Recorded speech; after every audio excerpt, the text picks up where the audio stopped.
All I remember was it was 32 as a new annual salary, whereas mine was something like 28. And I thought, hold on a minute, I'm saving lives. So once you become a GP, these salaried posts pay differently. Somebody's missing out. Somebody wants to join in. We've got a special guest. Yeah. I can't think of anything else I'll do. Yeah. It would have to be in healthcare. Would you do it again?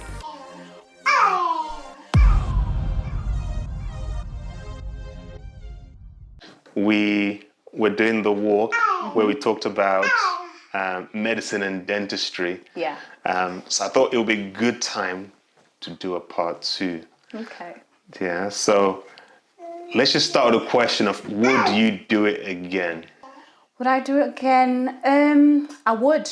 I would actually, because I don't see myself doing anything else. Yeah. Like, there's nothing else I could do. I couldn't be a banker. I couldn't be in finance. I can't think of anything else I'll do. Yeah. It would have to be in healthcare in some respect. And Would you do medicine again? would I do medicine again? Yeah. How many years has it been now being a doctor? How many years has it been? It's been 7 years now. Yeah. 7 years, and yeah, highs and lows. I think when we did the last video was just round about COVID time, wasn't it? So it was 2020, yeah. Yeah, I was done at that stage. Yeah. What do you mean you were done? Because I worked in a COVID ward, so life was just a bit miserable. Like everyone else was out, baking cakes and, at home. Yeah. And I had to go into work every single day on a COVID ward with PPE, sometimes without PPE. So it was a very stressful time. Yeah. So I think at that stage I was a bit fed up of medicine. But then after that, things became better. Yeah. I think for me personally, yeah. All right. So you would do it again? I would. Okay. I would. All right. I think, the answer for me is I would do dentistry again. Okay. Around that time, we had to be at home whilst it was still being decided what we would do in terms of going back to cover dental services. So I think we had about, was it 6 or 8 weeks? I think we had from home, and then started to go in. There was fallow time and seeing maybe 2-3 patients a day, wearing all of the PPE. And then at that time, it was the whole thing of, because we're working so close to, people's mouths, that we were going to be more at risk. Yeah.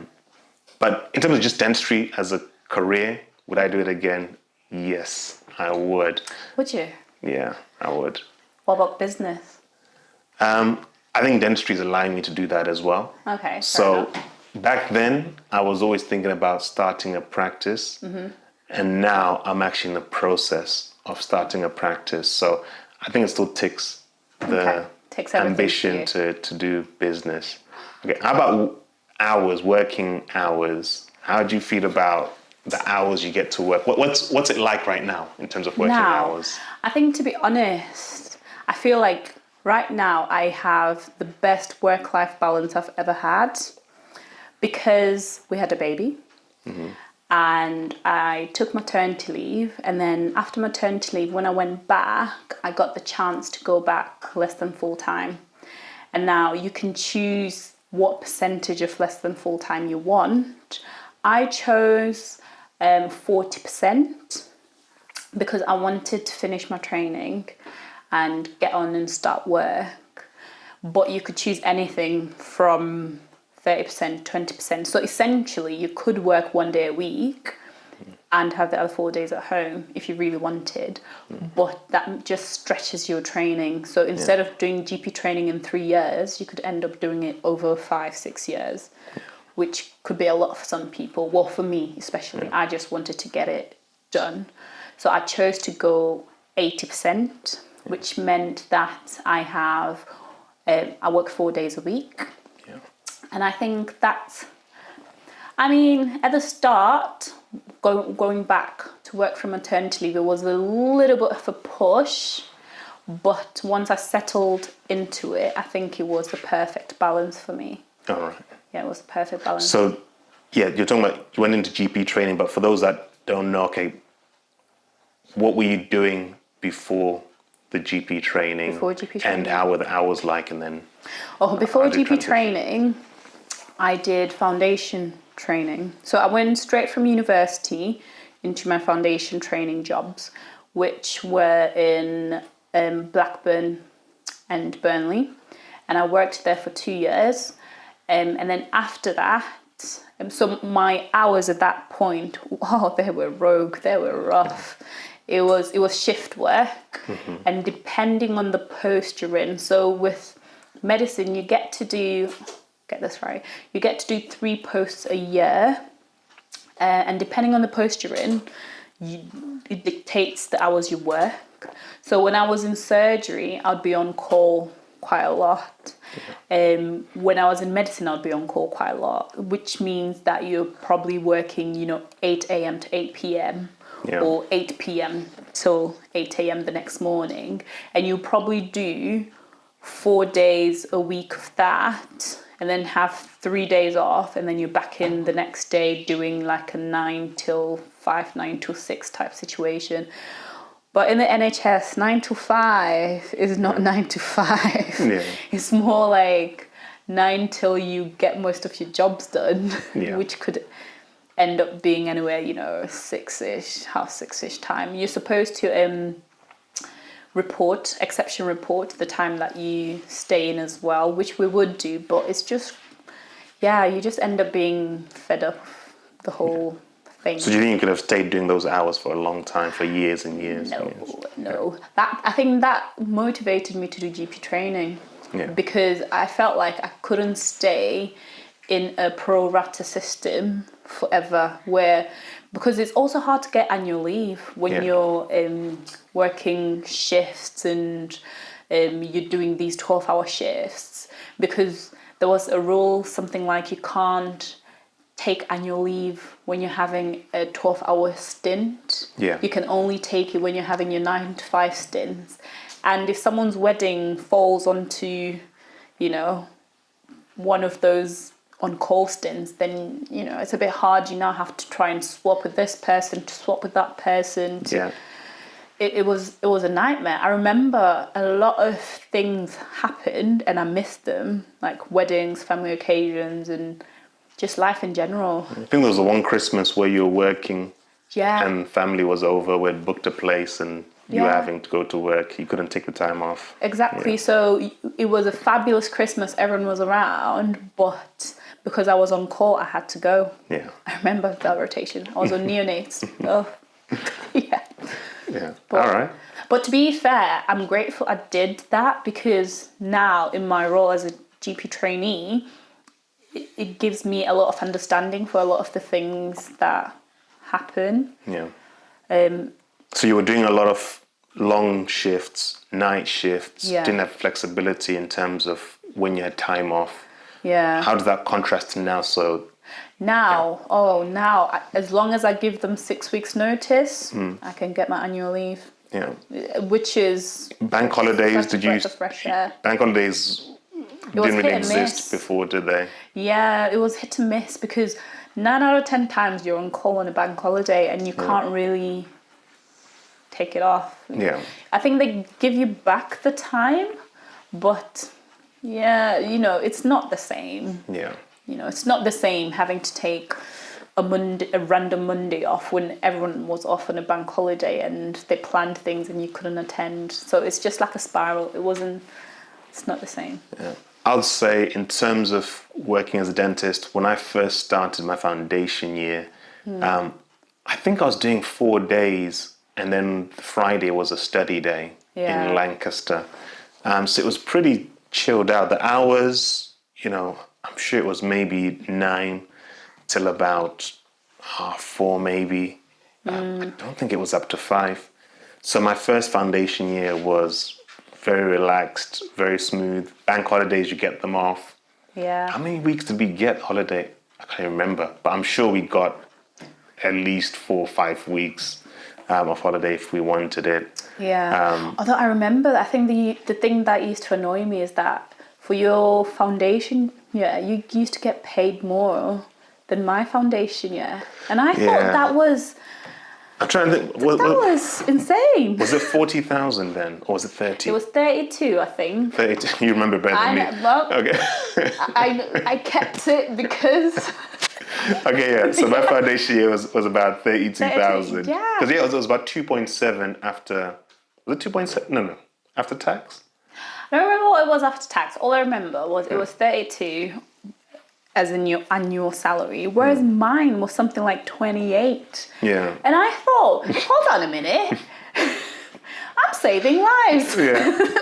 Working bank holidays. Oh my gosh, I was just like, this world is just not right. But I'd say, we had a lot of flexibility. Yeah. Foundation year. And then even afterwards, when I went into working as an associate, the flexibility to choose, what days you wanted to work, it was there. In fact, I actually ended up working more days because I wanted to do more stuff, work between different sites. Yeah. So there's the baby on the other side, so I have to keep looking over there. Yeah. So the flexibility was always there. Yeah.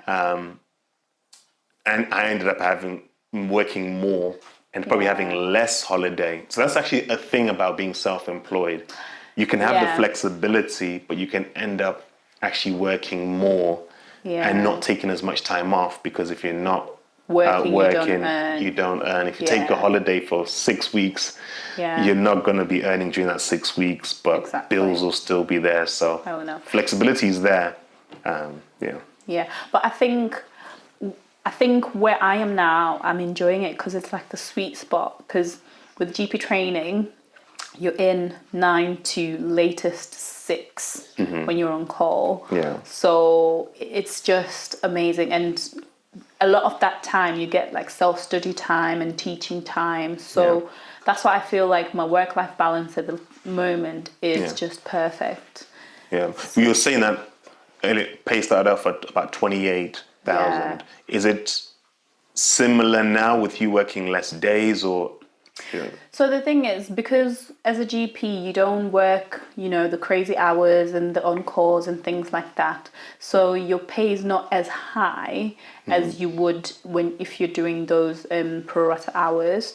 So at the moment, if I'm not wrong, my pay should be just under 45,000. Yeah. Whereas in my second... So that's working, 4 days? 4 days, yeah. Or is it just under 40, something like that? Okay. But whereas in my second year of foundation, when I was doing let's say surgical rotation, I would earn probably a little bit more per month compared to what I probably earn now. So, I mean, there's pros and cons. If you want the money, you can stay doing the shift work. Yeah. And that's absolutely fine. But if you want a bit more of quality of life, then do GP. How was it in terms of being pregnant during GP training? Because I know some ladies are always thinking, should I get pregnant before I go into specialty training? Should I do it after specialty training? I mean, looking back, what do you think? So it varies by specialty, because obviously I can't speak for people who do surgery or, medicine as a specialty, because that's slightly different. You're still doing on calls when you're pregnant. Whereas now... somebody's missing out. Somebody wants to join in. All right, come through. Yeah, welcome. We've got a special guest. Yeah. But whereas now, but I think in GP training, it's actually better to have your babies in training. Yeah. Because you get maternity pay, you get maternity leave. Yeah. And you're really well protected when you come back. So when I came back, I got support to come back to work. Yeah. I got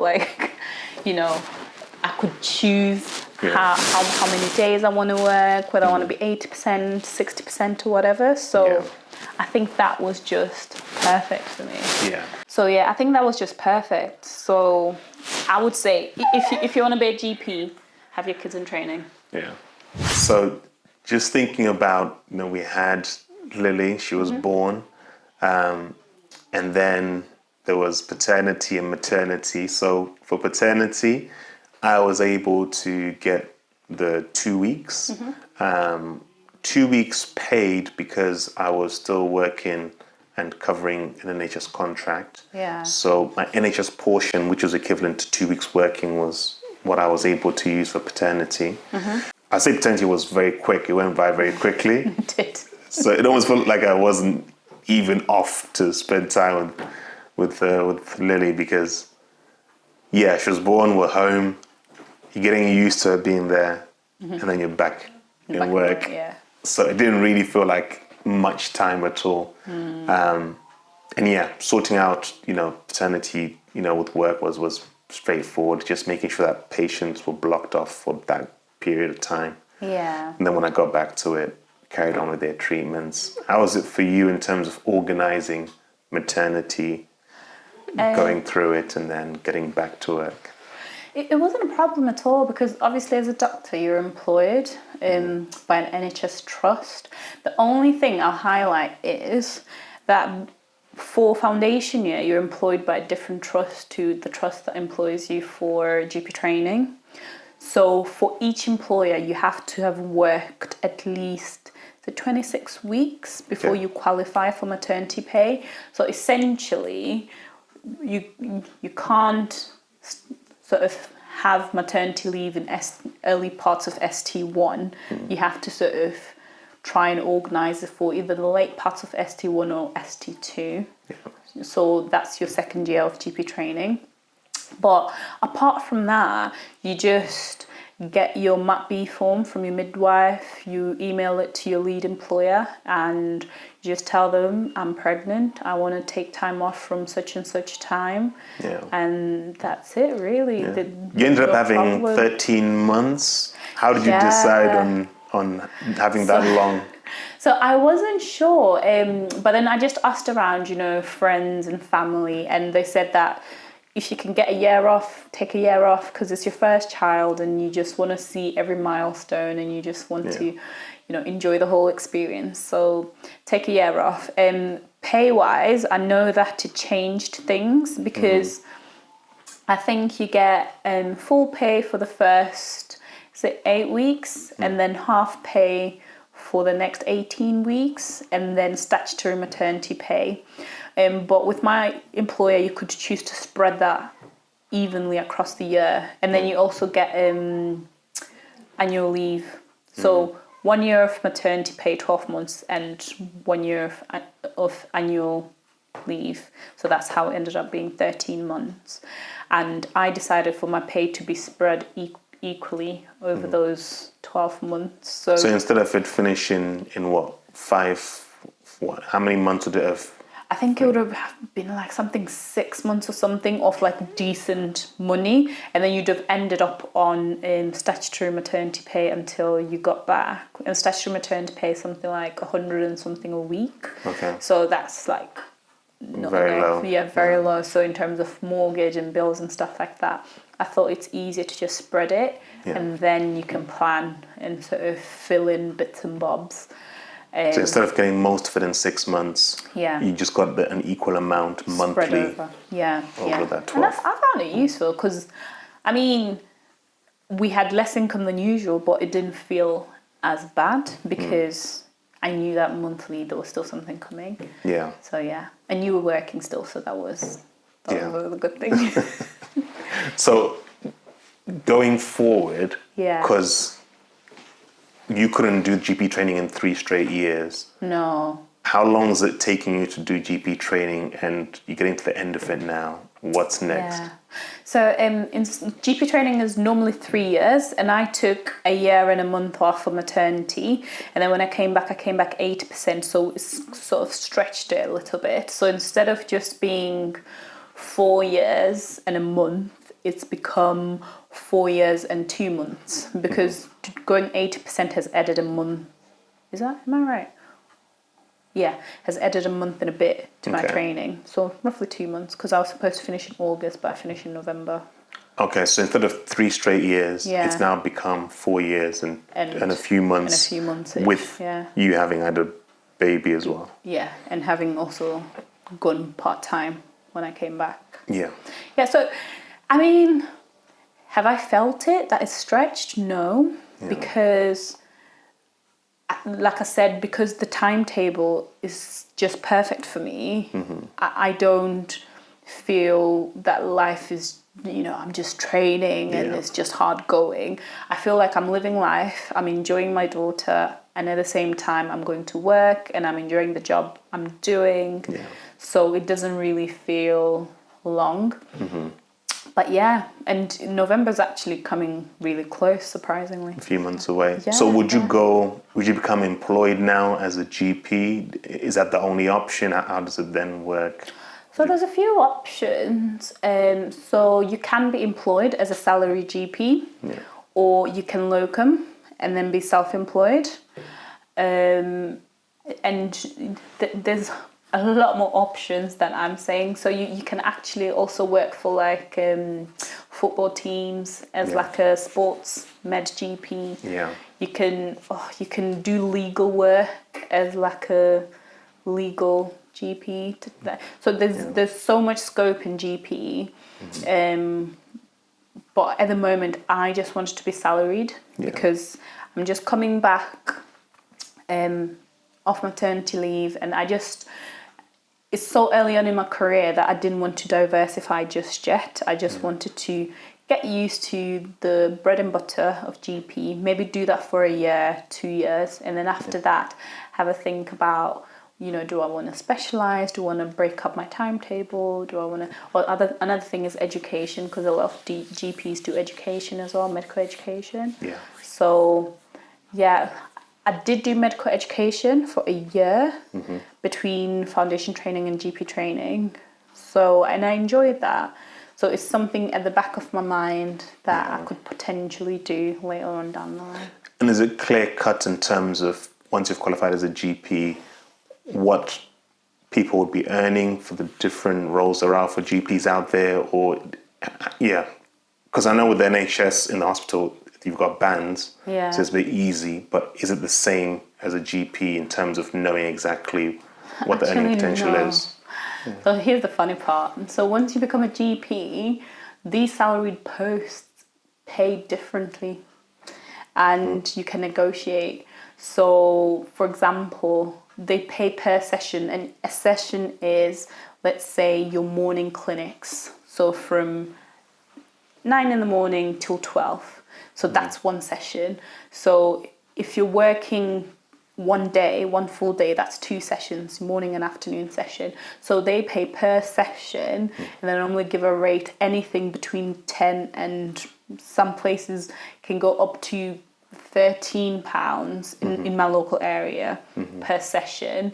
And then in places where they're struggling to recruit, 10 to £13 a session. 10 to 13,000, sorry, Right. 10 to 13,000 pounds per session per year. Yeah. So it comes as per session per year, and then they sort of break it down to your monthly. Yeah. So I want to work 6 sessions, which is 3 days a week. So let's say if I got a job at £10,000 per session per year, that would be £60,000 per year, and then they would work it out as a monthly income. Got it. Yeah, but there's also in places where they struggle to recruit. So let's say somewhere probably in Cumbria, you could easily get maybe £15,000 per session per year. Yeah. So it just depends what you want, where you want to live, what kind of lifestyle you want. If you want to drive to Cumbria so that you can get a better sessional rate, that's up to you. And if you want to stay local as well, that's up to you. So that's if you're choosing to have more of like an employed role. Yeah. If you're choosing to become a locum. Locum. So locums, they just give you like a per sessional rate. I think one of my friends was telling me that sometimes it can be like £450 per session. So depending on how many sessions you do and things. So Yeah, I didn't really look too much into the locum side because I think I knew it was something that I wasn't really going to delve into for now. Yeah. Because I needed stability for nursery drop-offs and Yeah. looking after Lily, so I didn't really look into it. Yeah. I mean, for me, it's not easy to say what you'll earn year on year. No. The only certain one was my first year. Yeah. In the foundation year, because from then, and I jumped from, the 30, 32 Yeah. to about 45,000 in 9 months. And then from there, it went up to like 140. I'd have to look at my video that I did, but it wasn't linear. Yeah. It was like big peaks. But the thing is, through that, it wasn't that every month was the same. No. It was that some were really high, some were lower than that. But it's funny because it's actually gone down because I decided to go fully private. Yeah. And that actually made it go down because now I had to build up a list again from scratch. And then now that it's going up again, now that I'm looking to start a practice, It's gonna go it's going to down. go back down. Why? So it's crazy because, mine's been up, shoots up, Yeah. and then comes down by a lot, and then it's rising again, and then it's going to come down again. So there's a lot of unpredictability, I find, within dentistry being self-employed, and especially if you want to get into practice ownership or go from NHS to fully private, you have to take those are significant lows to then build things back up again. Yeah. So it is very hard to have some sort of normal. Yeah. I suppose as long as you're balanced, if you have a spouse or if you're living with someone, if they have a full-time employed role, that's sort of, predictable. Yeah. That's better. Yeah. So no, it's been a good catch up from 3 years ago when we did our first one. Yeah. And what we had been in that house, same house, would have been in this house for how many years at that point? So 2 years? 2 years, yeah. And now it's been 5 years. Yeah. Time's flown. I know, it has, yeah. And we've got one baby now. Yes. Yes. But no, we'll see what the next one's like, maybe in another 2 or 3 years. Yes. Yeah? Yeah, it'll be interesting. It'll be interesting to see what I decided to do. Yeah. Yeah. Where do you I think decided. you would be in 3 years? So in 3 years, I think I would have been salaried for at least 2 years. Yeah. And then I would have decided what I want to do on top of being salaried. Because I am toying with the idea of medical education. Yeah. So, the older Lily gets, the more I can go back to 4 days a week. Yeah. So that other day, I could do medical education or I could do something else that's not, GP surgery sessional work. Yeah. So I want to look into medical education. I want to look into, things outside of just sessional work. Yeah. 3 years, I think I will actually be opening practice number 2. Oh. Yeah, so we'll see. Yeah. We'll see. I'm excited. And dropping our income. Well, anyway, we've got to get somebody to bed. So we'll catch you guys next time. Hope you have a good day.